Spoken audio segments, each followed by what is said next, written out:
now give the floor to members of the Council, beginning with His Excellency Mr. Sergey Lavrov, Minister for Foreign Affairs of the Russian Federation.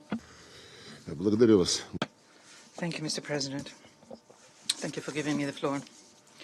Today, we are once again discussing the situation in Ukraine in the context of continued Western weapons supplies into the country, and also in the context of sending Western mercenaries there. We undertook, in the wake of that, measures to eliminate the French mercenaries near Kharkov. We just heard the statement of Mr. Ibo, Deputy to High Representative for Disarmament Affairs. We are grateful for the information and recommendations to Security Council.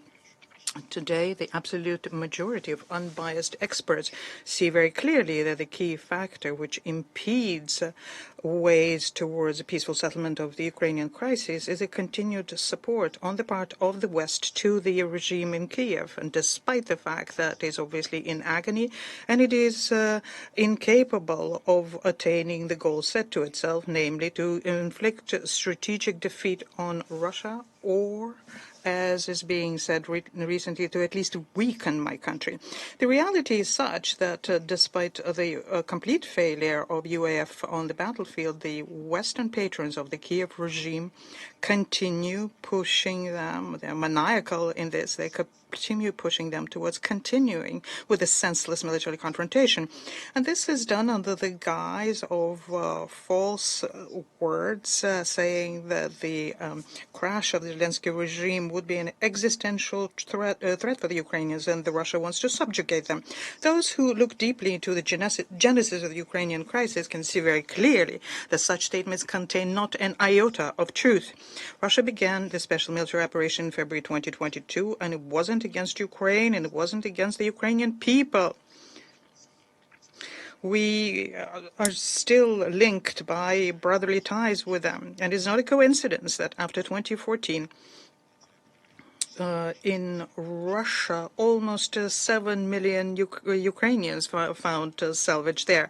We had to start the military operation against an overzealous criminal regime acting with impunity, who decided, despite many years-long efforts, regime which decided not to reject war against their own citizens in the south and southeast of Ukraine, or to reject the policy of total discrimination of Russian-speaking Ukrainians who are still a majority in that country. And the Zelensky regime did this not only in violation of the Minsk agreements approved by the Security Council, but also in violation of elementary principles of civilized society and how it should be functioning, and whilst grossly violating foundational human rights, including the rights of national minorities, which are enshrined in the Ukrainian constitution. And the Western patrons of the Kiev regime, who were behind the unconstitutional coup in Kiev 10 years ago, throughout this time, not only did not rein in the leaders of the Kiev clique, but also, in addition, on the sly, under the guise of the Minsk agreements, continued arming Ukraine and preparing it for war with Russia. We know this for a fact to date, and this comes from the revelations by the people who participated that directly, who drafted and signed the Minsk agreements, who submitted them to the consideration and approval of this Council. The reason why the West conducted itself in such a cynical and criminal way is obvious. Washington and other capitals in the recent times have been stating it openly. And it is that without losing the lives of their own soldiers, the West is fighting Ukraine, fighting Russia using Ukrainians, fighting Russia, which needs to be cut down to size. President Biden even talked about this being a great investment, and other U.S. officials also mentioned this expression about wonderful investment, and the UK colleagues as well. in the attempt to get Congress to agree to the new aid package for Ukraine, the representative of the current administration sound even more cynical. We know from what they say, for example, that 90% of the military budget, which is being given by the U.S. to the Kiev regime, remains in the United States as being used to develop the military industry of the country and to update the weaponry. The old ancient junk is being used in Ukraine.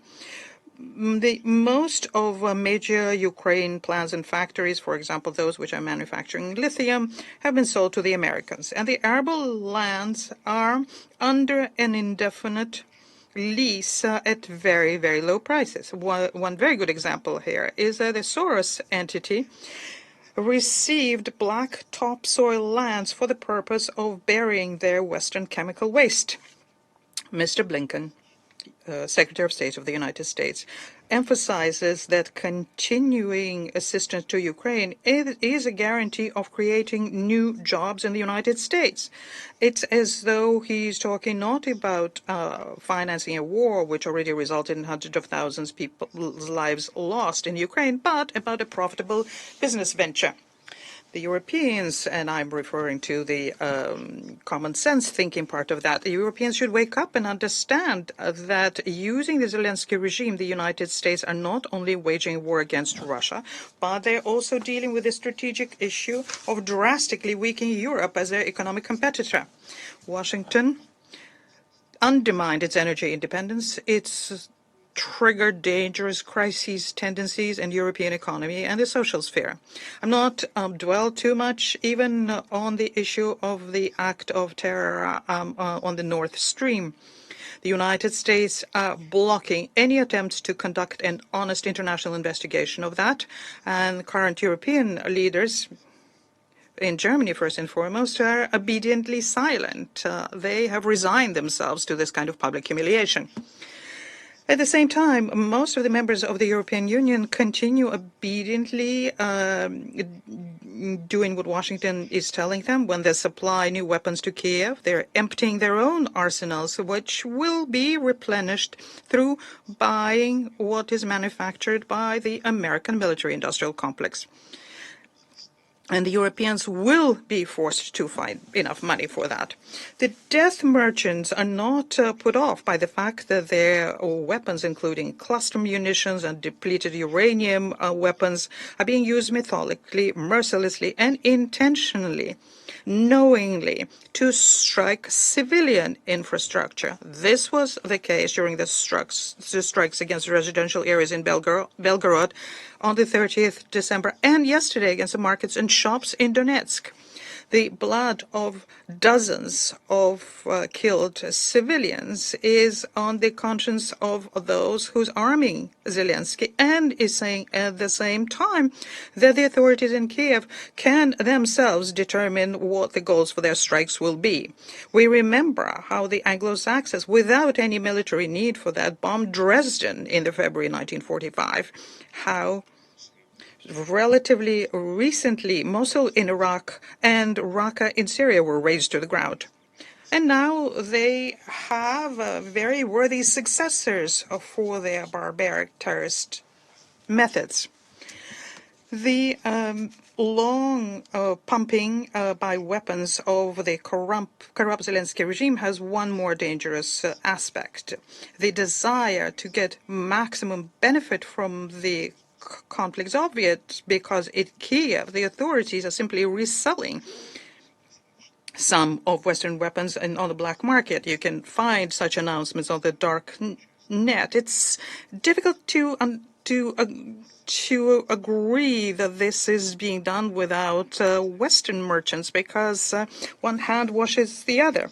One of the most recent examples is the American M16 rifles, which could be purchased by anyone on the net in exchange for cryptocurrency. And of course, this is a kind of situation that terrorist groups avail themselves of. They get the weapons, these weapons go to Africa, Near East, and Latin America, and this once again brings in additional stability to the regions which are already unstable. This scandalous situation has reached such a scope that it's no longer possible to pass it over in silence.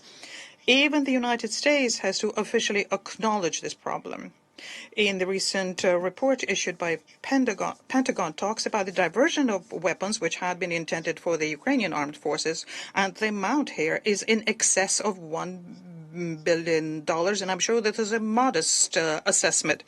40,000 units of weaponry, including drones and grenade throws, have not yet been accounted yet. It is my understanding that the American inspectors went to Kiev to take a look on the ground what the situation is, and I wish you every success. Mr. President, we have heard many times, and we'll probably hear today as well from our Western colleagues, the statement, disingenuous one, according to which that if Russia will stop fighting, the war will end, but if Ukraine will stop fighting, that Ukraine will end. The high echelons of the United States went even so far as to say that Russia would attack Poland, the Baltic states, Finland after that. There's lots of things that you can think up if you want to get money out of Congress and European parliaments when you convince them of the need to continue supporting Ukraine to the detriment of their nationals down to the very last dollar and euro. Asking Russia to stop the special military operation, they understand very well that if this were to happen, then the Kiev regime would lick its wounds and then continue to try and eradicate everything that is Russian, everything that has existed this way for centuries, Russian culture, history, and religious identity, that is.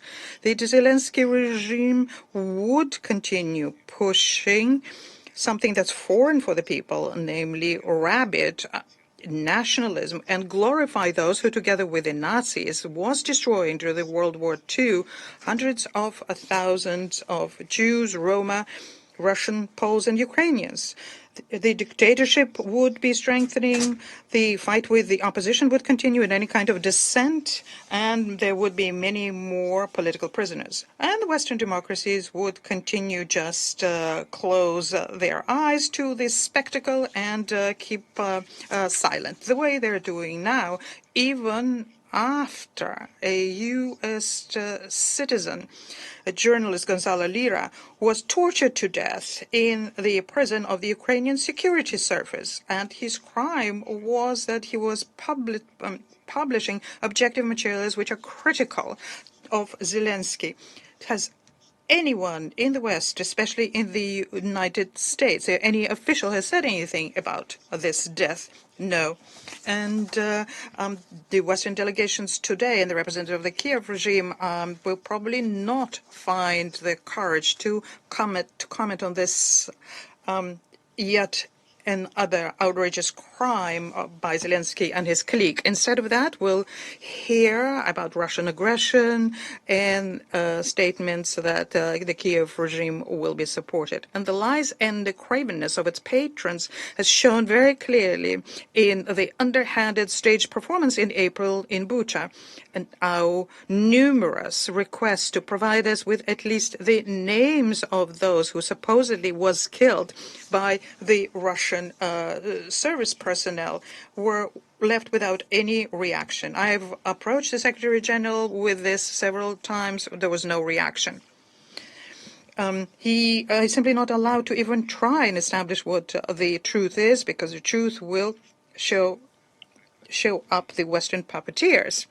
Now, what would happen if Ukraine were to stop fighting?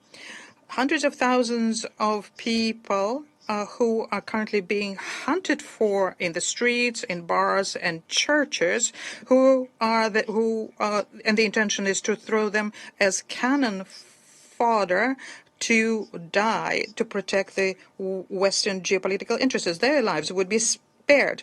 There are no Ukrainian people's interest in their war against Russia. They never existed. They're only interests of the Anglo-Saxons and their minions and the corrupt and criminal Kiev top leadership, which together with the West cover each other up. They're afraid that they will have to go after the end of the war. They stonewalled the Minsk agreements. They crushed in April 2022 a chance for peace when the United States and UK banned the conclusion of peaceful treaty. They do not want peace today, and despite the fact the Kievan regime only survives thanks to a Western handouts, and this is something that's being said about the talking heads already. Most people in Ukraine are beginning to understand who their true enemy is and who have been threatening them with Russia through lies and trying to cancel our history.